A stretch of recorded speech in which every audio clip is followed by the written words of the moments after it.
Welcome to the Leadership Drip, coffee and conversations for leaders leading the next generation. We're excited to welcome to the table another incredible guest. But before we do, could you do us a favor and hit that subscribe button so you don't miss a single episode? While you're at it, go ahead and give us a 5-star review. That helps these conversations reach other great leaders. Pour yourself a cup of coffee and get ready to join us at the table for another great episode of the Leadership Drip.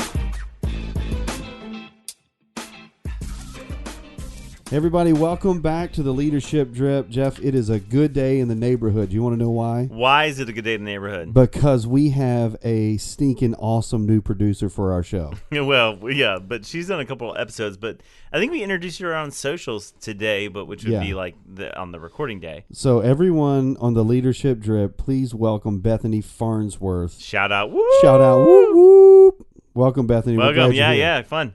Okay, but seriously though, we do have a that wasn't serious. Seriously, no, it was totally serious. Okay. Don't edit that out. That's a blooper, I think. But on the other hand, I'm trying to think of a good transition sentence. That was well done. On the other hand, we have an incredible guest today. We do. His name is Mo Huggins. He's a good friend of mine, good friend of the university here at Lee, and recently just spoke at our Convocation Night, which is a powerful service.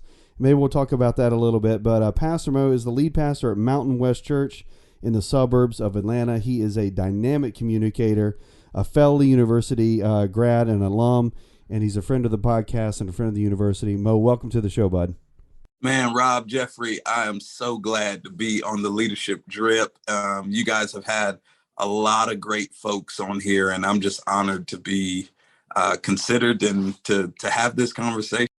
I'm trying to do the math. So other than us two, how many Lee alums do we have? Ellie Bonilla, right? Ellie Bonilla. Grayson was a student, but now an alum. Yeah. So is Mo the third alum of the university? Chris Durso. No, he's not an alum. We gave him honorary status. He's honorary status. He spent like a semester here. Still counts. I guess if you ate at Jenkins, you count.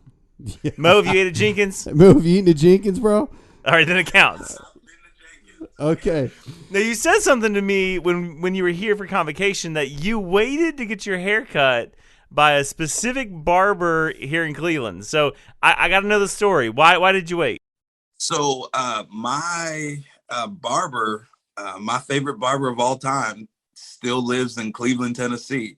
We went to school together at Lee, and he fell in love with Cleveland and stayed. So any excuse I can get to come to Cleveland, I'm going to come here and get my hair cut. And there's just nothing like having the person who knows how to cut it right. Their precision, their level of excellence, and you compare everything else to that, and it just doesn't measure up. So you sorry to my other barber. Yeah, you told us like he first started cutting your hair in the dorm room? Yep, in Hughes Hall. I love a good black market barber. I'm dating myself here, but this was back when Hughes was near the rec center and cafeteria. Okay, nice. So, no, I feel you on that though, man. When you find somebody who knows how to cut your own head, you know what I'm saying? That's a big deal, right? It is. It's a relationship. It really is. You know, it is. Listen, it's as deep a relationship. I mean, maybe not next to your spouse, but it's like one step down from that. Somebody who can cut your hair right. I will cry over a bad haircut. Man, I mean, brother massaging my head. Children. Yeah, I mean, barber. You think about it. You're in the chair.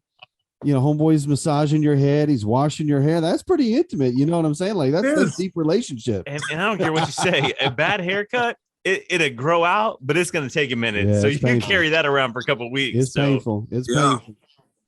So, Mo, man, let's get into some of the content here because I love your experience. I love your story. And it really for you, for us, and we talk a lot about it on the show, but really for you, where you are today, sort of the success of who you've become as a pastor and a leader was really largely in credit to some of the great mentors that you've had in ministry, especially Marty Baker, you know, who's obviously a fan and an alumni of the university as well, Pastor Stevens Creek Church there in Georgia as well. So walk us through a little bit about what it means to serve under a great long-term pastor and how that mentorship really affected who you are today as a leader and a pastor. Yeah, I think, and you know, it's so cliche, but I really think you can't learn or you can't start leading until you are able to follow somebody. No. And I think it's a biblical model of learning under somebody before you go and do that very thing that you desire to do. When I got to Stevens Creek, I told Pastor Marty I knew what I was called to do, but I knew God had sent me to learn from him. And outside of my dad, he's the most influential mentor and leader in my life. We would have to do a week of podcasts for me to download all of what I learned from him. But if I could sum up just in one kind of big idea, is he taught me how to be steady as a leader.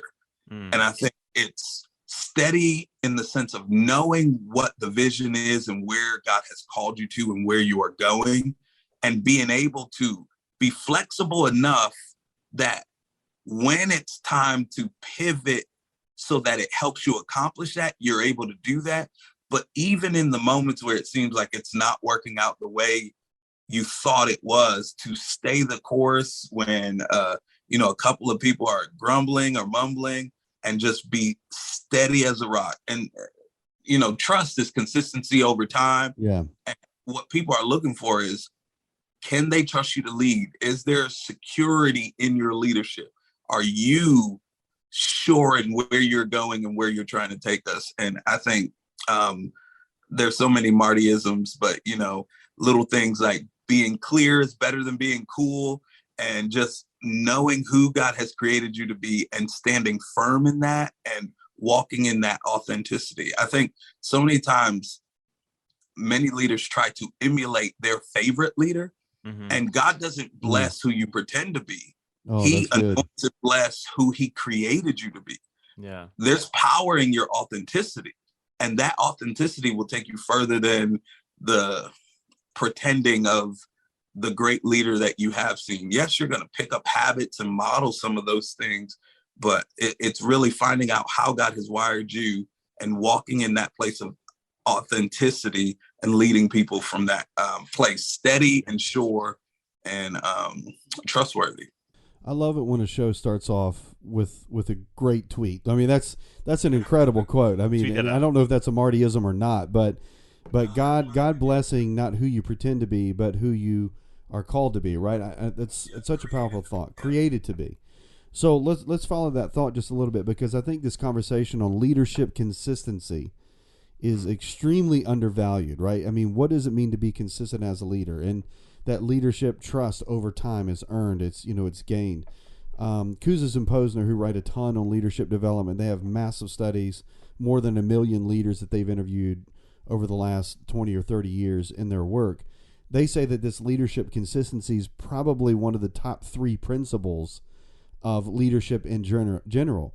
Are you going to do what you say you're going to do? Can you be consistent in your leadership, right? And so in a culture or a generation where consistency is difficult, at best, right? Because everything changes so quick. How are you navigating as a pastor, as a senior leader, the changes that are coming your way? I mean, just COVID in general, like you can meet, you can't meet, you wear masks, you don't wear masks. Like, I mean, how are you navigating these leadership consistency questions? I go back to that word steady, and if I can add the word integrity there, in the sense of knowing, again, who you are called to be, recognizing that you won't please everybody, but you can have respect from everybody. And what I mean by that is they may not like what you decide to do, but they will respect the fact that, hey, this guy is a guy or girl is a person of principle. They're a person of integrity.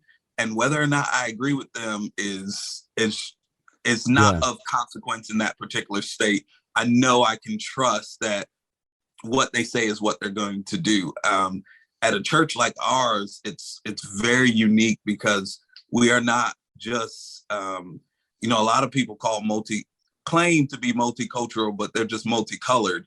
We are really multicultural, where there are people who are fully themselves in our church. And so COVID has been one of the great testers of our unity. One of the things we say here is our preferences bow to God's ultimate purpose, and he wants his children to be one, even as the high priest prayer. I pray that you are one, even as me and the Father as one are one. And so we say that around here. We may not always get it the way we desire it, but our preferences are going to bow to God's ultimate mission and purpose for his church to be united. But COVID did some testing of that identity of us. You know, we had two opposing sides. Some who are saying, look, if you wear masks, that's of the devil, and I'm not coming back until you get rid of the mask. And some who said, hey, if you're not wearing masks, I'm not coming back until you put on masks. And so you just got to realize there's no pleasing everybody, but you've got to walk in the integrity and that steady focus, knowing that where God is taking you, where God is leading you, how he has told you to move forward is worth the risk. And don't look at the winds and the waves like Peter did. Just keep walking towards where Jesus is leading you. Yeah, that's so good. And what I'd kind of like to ask you, Mo, is I know of Marty, spent some time with Marty, incredible leader. How did he allow that space for you as a young leader to be authentic and grow into that? Because sometimes I feel like was for young leaders, we don't give them the space to sort of explore that, make some errors. I think learning authenticity is also about making errors and having space for that opportunity. How did that look for you? And maybe how are you doing that there at Mountain West Church, letting young leaders find themselves and find their own voice? Yeah, I think it starts with Craig Groeschel says this, trust is given, mistrust is earned in his organization. I think that's something Marty kind of operates in. You know, he hired me, and then 2 weeks later, I was preaching my first sermon there.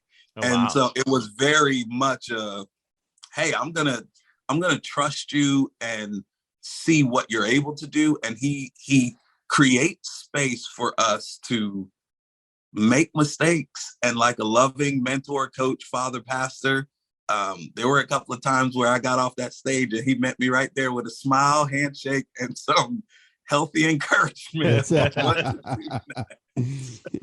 And it was helpful because it made me better. And I think there are two things happening in culture today.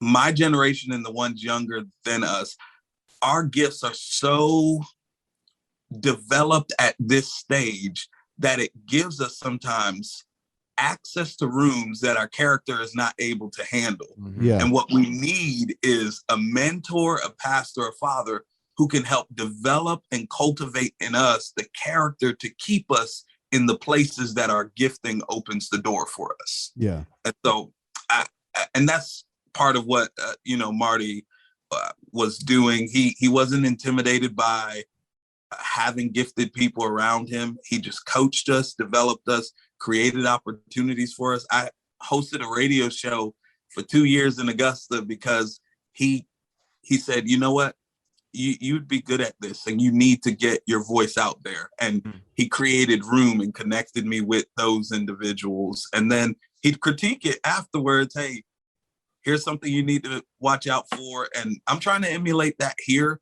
I think it starts with just giving folks an opportunity. They're not going to get it perfect in the beginning, but you got to give them space to try. There are some things you just don't get better at unless you start doing it. So talk to me a little bit then, because I couldn't agree more. I think, in my time in pastoral ministry, especially when I was under Rick's leadership at Saddleback, I mean, he would always tell me, fail every single week. Like, you should be failing at something every single week. Mm-hmm. Just try not to make the same mistake twice, right? I mean, like let's don't repeat those failures if at all possible. So talk to me a little bit about what you see in the perception of the church as this fear of failure. Why do we equate failure with somehow our identity, or you know what I'm saying? Like talk me through that. Like because I think that's a cultural thing that we need to address.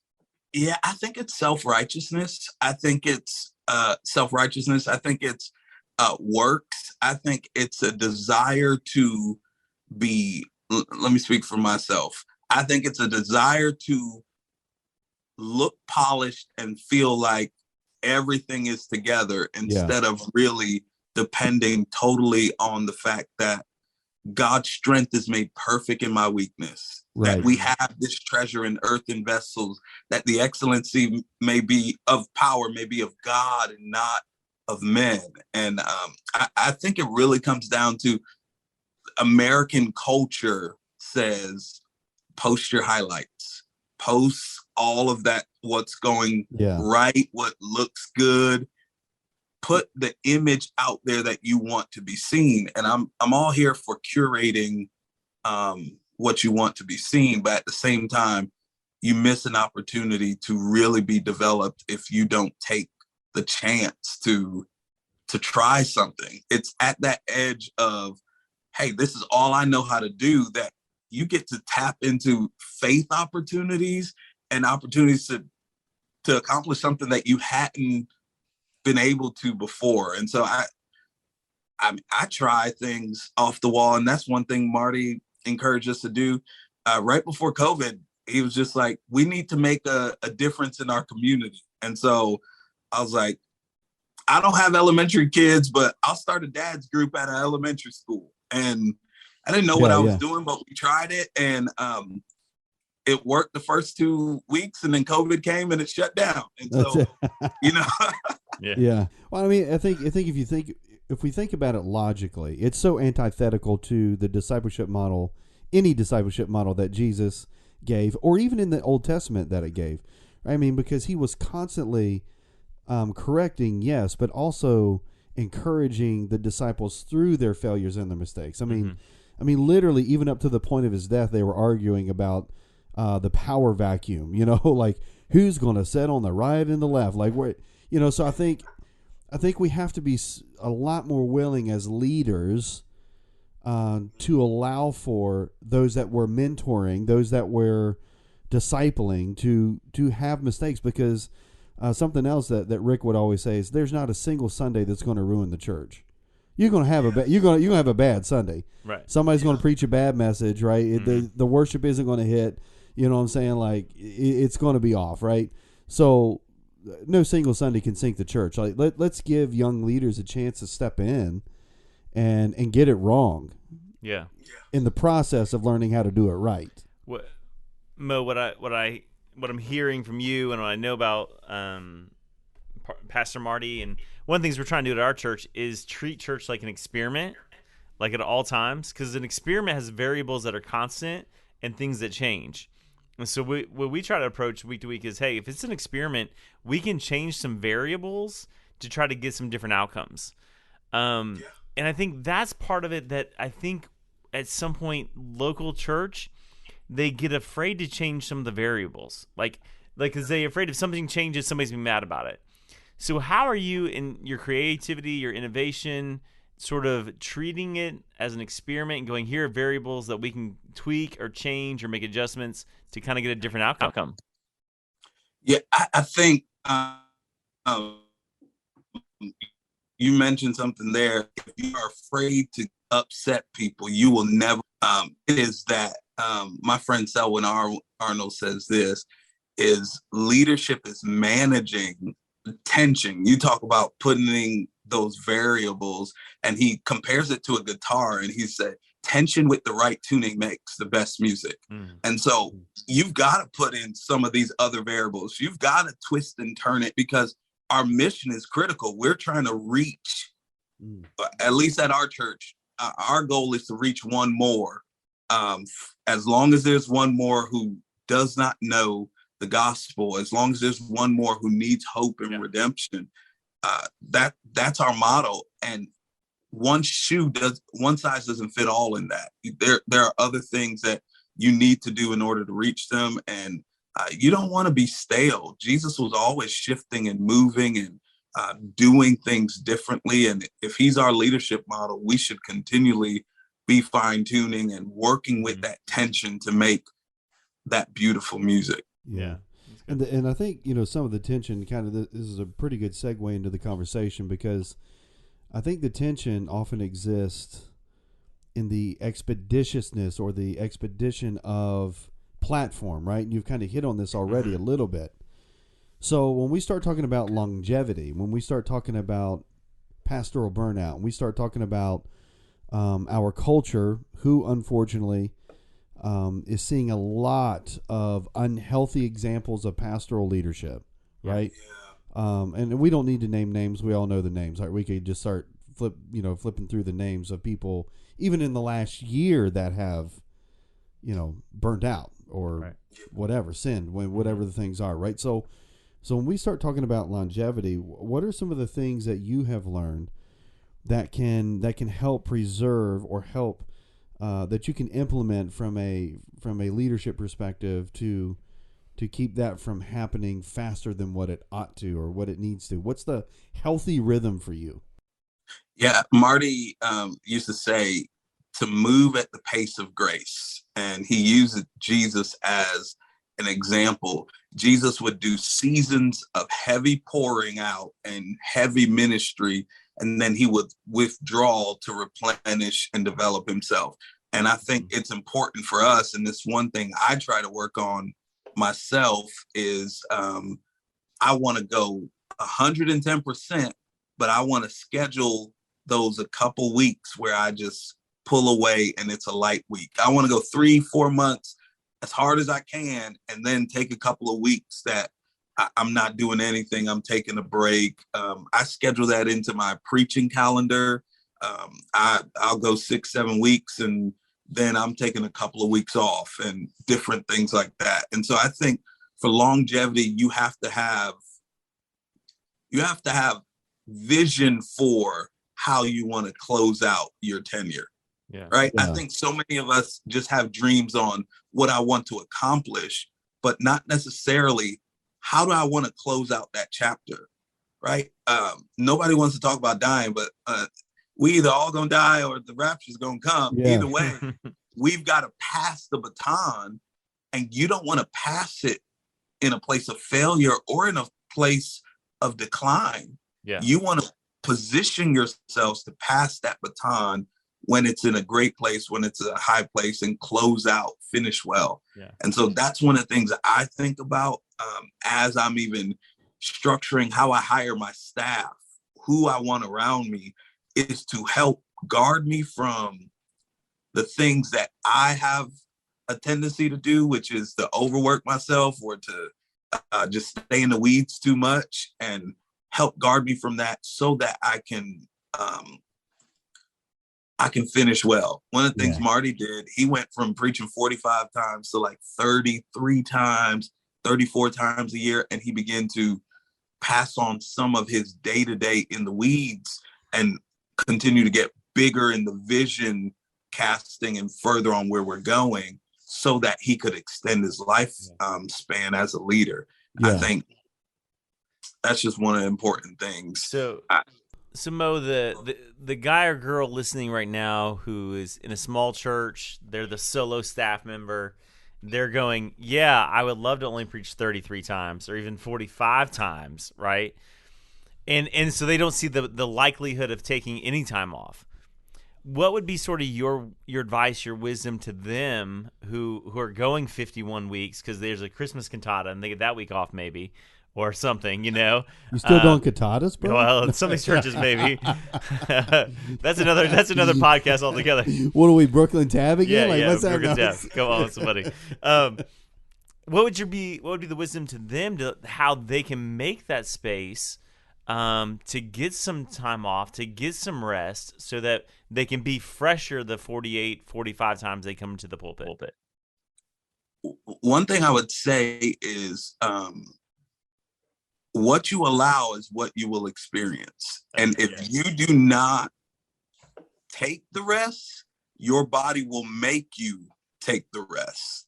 And so we can come up with all these excuses, and some of it is, pride in disguise. No one can do it as good as me. I have to do it. It has to be done. Take the rest. Cultivate, develop somebody in your church who can cover you a few of the Sundays. Build some relationships with other communicators. Mm-hmm. Invest in that. I know it's all the same pot of money, and I know some things are challenging, but find young communicators and give them an opportunity. Whatever college town is in your city, or young communicators are in your city, give them an opportunity, right, to speak. But I would say what you allow is what you will experience. And if you allow burnout, and it's what you're going to experience, you can take the time. Like Rob said, one Sunday is not going to kill it. Yeah. Or you can find a good college friend who does a podcast with you to come speak one Sunday. So, I mean, like, yeah, that's right. Yeah. I mean, like, you get your calendar out. Let's go ahead and schedule that. So That's right. That's right. Yeah. Right. Yep. And I would say, if you're at a smaller church and you're like feeling overwhelmed, I would encourage you to look in the house, right? Yeah. They may not be at the level you want them to be yet, but part of leadership is developing others to do. In fact, what Ephesians says is your job is to equip the saints to do the work of ministry. Yeah. And I would challenge you to start pouring into who you have there and giving them opportunity and coaching them to that next step, so that you'd be able to take the break, because you are better after rest than you are while you're running. And I think this goes to a cultural phenomenon for our churches too, and our church leaders. This goes in general. But there's a scalability to our expectations that we have to monitor, right? Yes. So one of the really hard lessons I learned as a young pastor, pastoring a small church, less than 100 people, right, is I had to learn to scale my expectations, because for a while, every single Sunday, I was getting up and preaching my guts out and walking away disappointed. You know what I'm saying? Like you know, it's so we have to scale our expectations, and that's not about excellence. It's not about doing the best job. It's not about, you know, but managing and scaling those expectations, learning to maximize what you have and growing from where you are, right? So no, you're not Stevens Creek yet. You're not, you know, Elevation or whoever else's name you want to throw in there. It doesn't really matter. No, you're not there yet. Maybe you never be there. Maybe that's not the calling or the identity or the spiritual house of that church. Maybe they're not supposed to be 500 or 5,000 people. Maybe God's design for that church is to meet the needs of that community in a smaller setting, right? I mean, that's okay.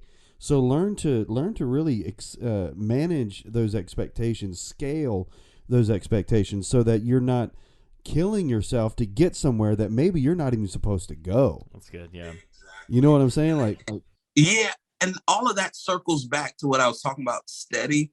Like Marty knew where he was going, and other people did not influence that call on his life. I knew one of the things God told me when I was a broke college student is that I would pastor a large multicultural church.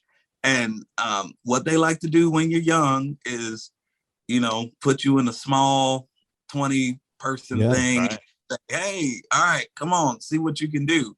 And I knew that wasn't the call of God on my life. Not that there was anything wrong with that. But when God had told me this is where you're going, I knew what it was. And so everything that came to me that didn't match what God said, there were other opportunities that weren't multicultural. It didn't apply. And so I stayed steady with where I was going, and the door that was right began to open as I stayed faithful and secure in that. But that means, what that means for us, Mo, especially as young leaders, but even as older leaders who've been around a little bit, we've got to do the cultivating work of our soul to know who we are. That's good, yeah. Right? Spend more time understanding the clarity of your own call than the desire to pursue or to chase after something that doesn't even belong to you. Right. And if we're going to use, let's tie it to a sports analogy, like, because everybody likes highlights and we all want to post our highlights. We rarely celebrate the guy hitting the free throws. We always want the poster dunk, right? We want the home run. We're never cheering the guy on who hit the single, right? And so sometimes you got to shoot some free throws and knock those down and hit some singles and keep that going till you get the opportunities to hit the home run, because it's faithful in the small things. I mean, I think the other conversation is, especially as young leaders, we're always looking to jump to the next big thing, never getting rooted where we are. And it sounds like, for me, you took some time being at Stevens Creek. You took some time to be developed and mentored, and you got rooted in that environment till God was ready to move you on to the next garden. And that's a key, I think. So when did you know, like, hey, my time at Stevens Creek is done. I've grown to the level that I can go to the next thing. What was sort of the indicators, maybe the spiritual signs of the Lord speaking that said, hey, now's the time? Yeah, you know, I sensed this is me being young and a millennial. I wrestled with two things. I felt like I was ready before I went to the creek, and I wasn't ready, but that's how I felt. And so for the first couple years there, I wrestled with the tension of, God, you've put this dream inside me. You said this thing. I know you haven't released me from here. I'm gleaning so much, but I want to go do that. And I think it's one, being able to surrender that desire to God, and say, I'll wait on him. And that it wasn't until I became content with, this is my season, and I'm going to find joy, excellence. And it was a phenomenal time, but like, I wouldn't let my spirit and my emotions get frustrated with me not doing and being where I desired to be. My last 6 months were the best time that I had in my entire season at Stevens Creek. But I knew something shifted in July when I preached a vision series there called All In, about what God was going to do for the future at Stevens Creek. Yeah. And there was a duality there. I felt like I was doing my assignment of where we're going, and they just launched the third campus this past weekend. And, they sent me pictures and I got to celebrate, but I kind of knew I may not be a part of the rest of this journey, that this was my last moment on passing the baton. This was my last word in this house to celebrate where they were going. And it was at the end of that series that Pastor Marty came to me and started talking to me about Mountain West. And so it all kind of correlated and coincided together.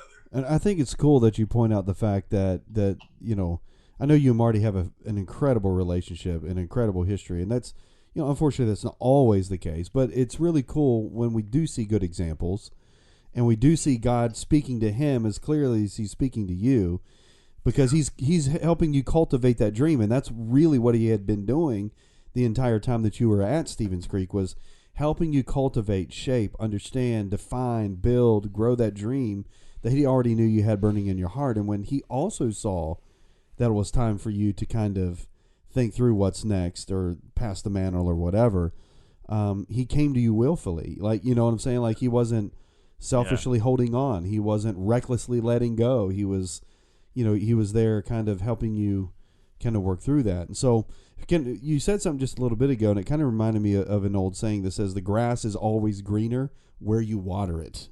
You know what I'm saying? Like, we're always also looking. Where you fertilize it. Also where you fertilize it, yeah.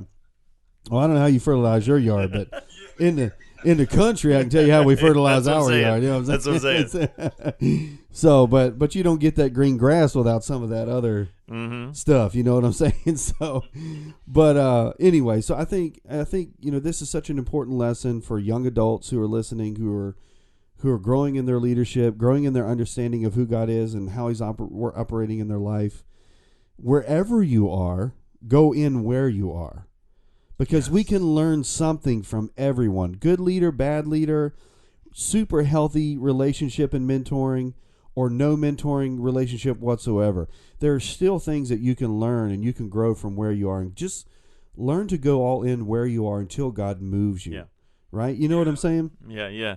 So I think the conversation that we can shift to, Mo, is we talked a lot about Pastor Marty, his investment in you.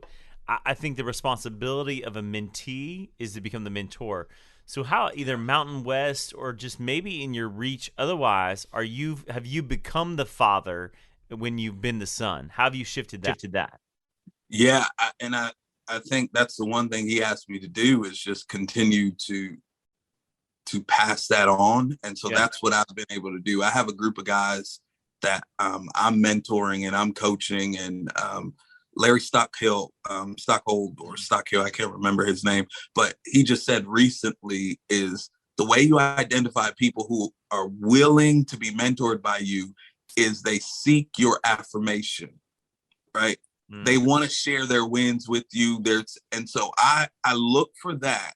And then I begin to pour into those individuals. If they're giving me access to their life, and I ask permission, but I begin to, hey, this is where you are excelling. This is something I want you to watch. And I'm so glad we're talking about this. I literally have 2 guys right now that my word to them over and over is you need to rest, because burnout is in your future if you don't make rest a priority. You're so driven, but God set the example for us. It wasn't a deficiency of power that caused him to rest on the 7th day. It was a model of behavior for humanity that you could do more in 6 with a rest day than you can do going full out on 7 days. And let's make it practical. Chick-fil-A does more in 6 days than McDonald's, Wendy's, and Burger King does in 7 days. It's true. Especially because their ice machine's always down. You know what I'm saying? Like, why you gotta take shots at what is that about, man? Like you are a global organization. You can't have a good ice cream maker? Like, let's fix that. Okay, sorry, that was my EDD. Way off the side, man. It's a rabbit trail. Sorry. Good thing McDonald's isn't a sponsor of the show. Well, so yeah. Oh well. And I think it's valuable, Mo, what you're saying. And so the thing, I have a mentor, and I'm referencing him here, Dr. William Lamb. You may know Dr. Lamb. He mentored me, and the responsibility was freely you receive, now freely give. Excuse me. And I think somewhere along the line, that passing the baton gets missed somewhere. Like, I don't know, and I've not been able to figure it out. And so I would love your insight. Like, so what are you coaching these young men on? Like, not so much what are you coaching, but when do they get released to become the mentors?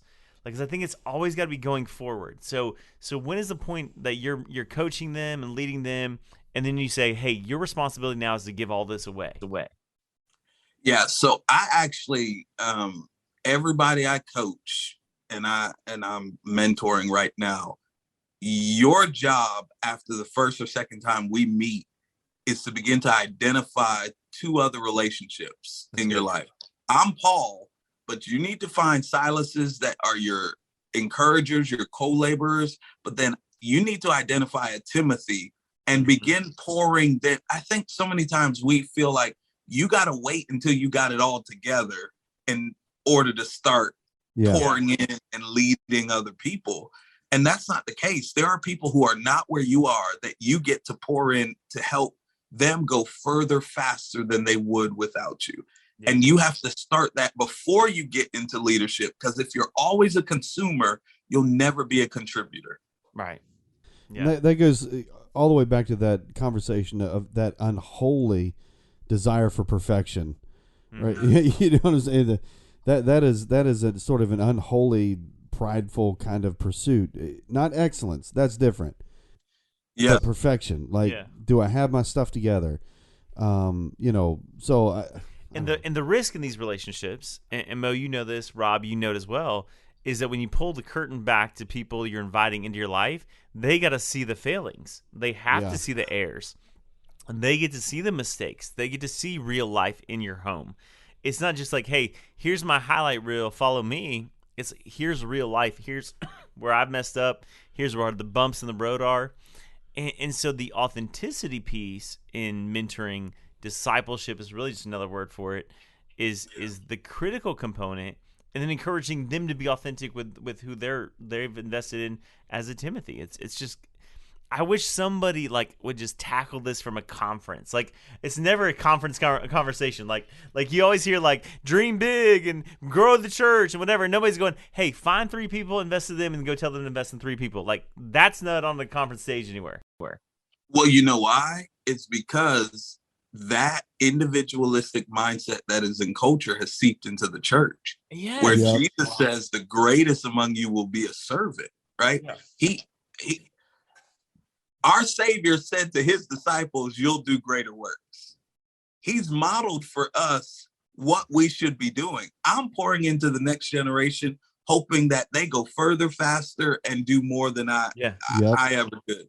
You know, whenever something good is happening after convocation, you know, Marty sends me a text encouraging me and saying good things about where I'm going and what God is doing. That's what a real mentor does, is I want you to excel beyond where I am. And the higher you go as far as leadership, I think the more selfless you should become. Is that it's about helping others take their next step. Yeah, which begs the question then, leadership and influence aren't necessarily the same thing, because you can have a lot of influence but not necessarily be a great leader, right? And it's that short. I like to say leadership is applied influence. Yeah, it is that's good. Intentional application of that influence toward a worthwhile cause. We're both writing that down. Yeah, that's the sound of pens on paper right there. That's that delay is pens on paper. We're writing that down. That's good. We're gonna steal that. We're gonna tweet that. We can after 3 edit that out, tweets, it becomes my own. You know, which is true. And so I think leadership is applied influence. A great statement. And it because everybody wants influence. I mean, it's we've adopted in culture to become influencers. But it doesn't in leadership, same way. It's become sort of a sexy symbol to be a leader of something. But nobody wants to be a servant. Like, nobody wants to do the dirty work of it. And what we found over and over, and this is the good news, when we talk to young people who are influencers and who we consider leaders, every one of them has a mentor. Yeah. Like, I think about Hannah Granowski. I think about Ainsley Britton. I think about Charlie Hughes. Every one of them has somebody investing in their life. And why they're excelling and moving so fast in what they're doing, they have people pushing them to that next level. And again, I don't think it's that influence is inherently evil or sinful in and of itself.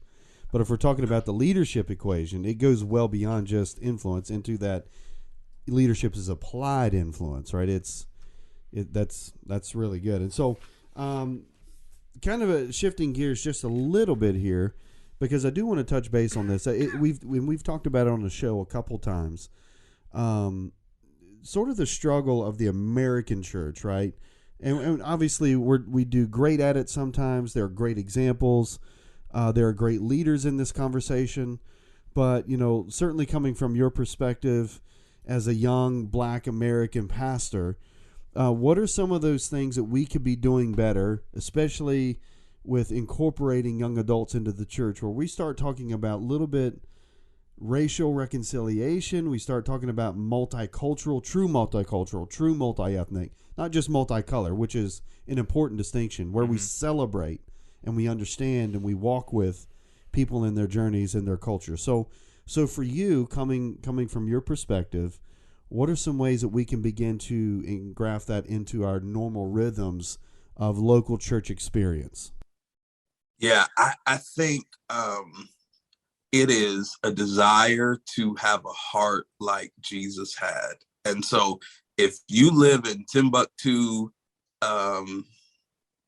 Alaska, and it only is one people group, I don't expect your church to look anything different. I think multicultural is a sexy term and everybody wants to do that.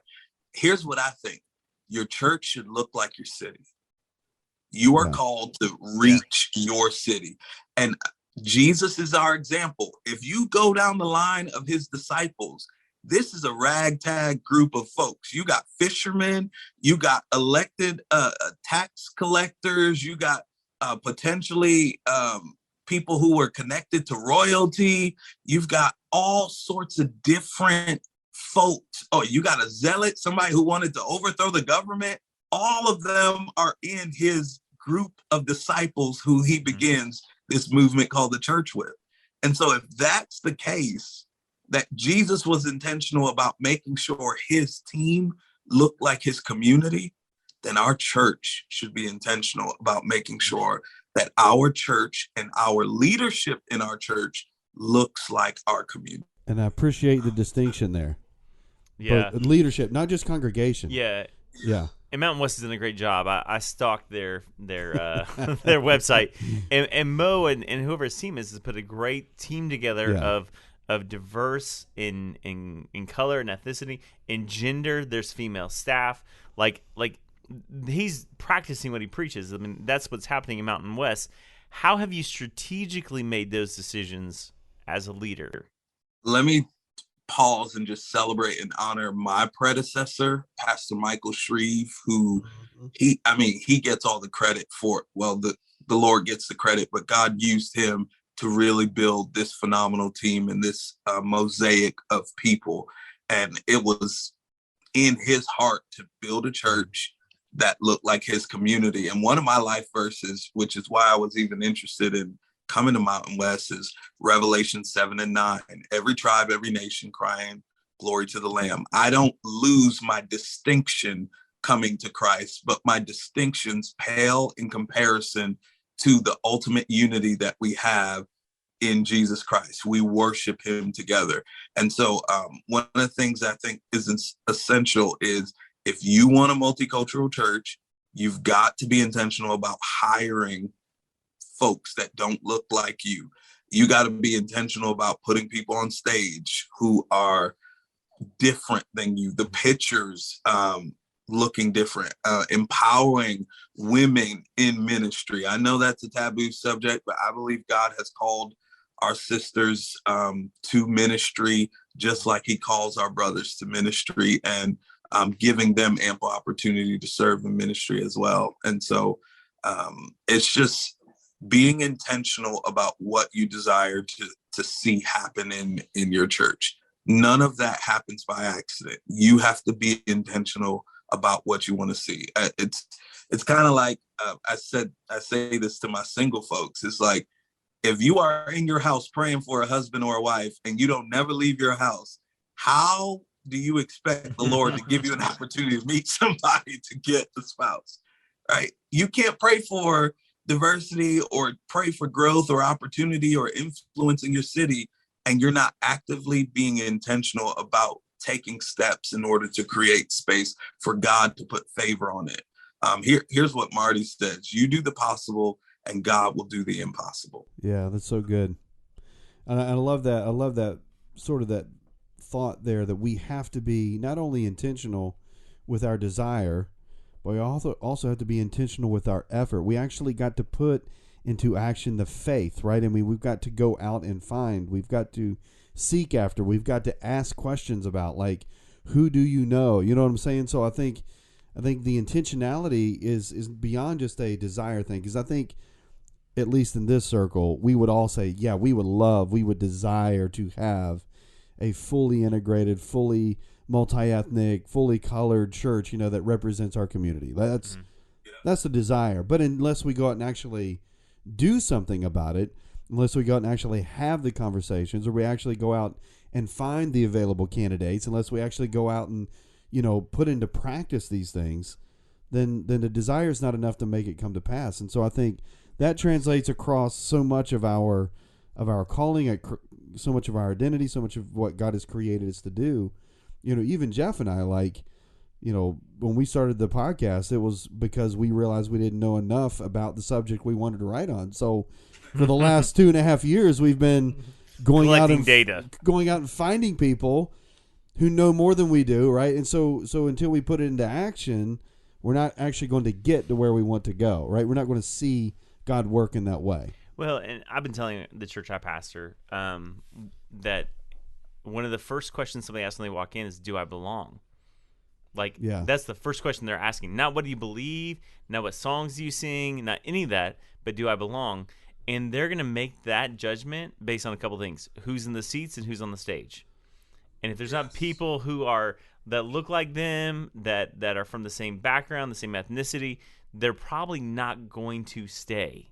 And so creating an environment of belonging by hiring or maybe not if you're small church, not hiring, but empowering and elevating people into leadership of different race, different ethnicities, different genders is a church growth strategy without it being a church growth strategy. Like people are going to walk in and go, I belong here. And they make that decision within seconds. Seconds, like 10 seconds, not weeks, not 4 or 5 trips. I'm talking in seconds. Yeah. Yep. That's Exactly. so good. Well, we are pushing time, and we want to honor your time, Pastor Mo. We do have one final question. I know you're a Lee grad, but you also done some other schooling, so we want to leave it open to you as how you answer the question. But we ask the same question to every guest, and we do record at the lovely Lee University here. That's right. Shout out, Lee. What is one lesson you learned in college that did not take place in the classroom? I think, and this, I just didn't, 2 things that I didn't really hear. Maybe I wasn't paying attention in that class, but just how practical leadership and ministry is. I think I came from a really charismatic expression. And so, and even, in school sometimes, we use vague terms like spirit empowered leadership and all of that, but just the practicality of doing ministry. I think making sure that, I'm going to pray, but I'm also going to go and personally invite somebody and just do the practical things. I think the other thing that it wasn't talked about as much, but the necessity for accountability in ministry.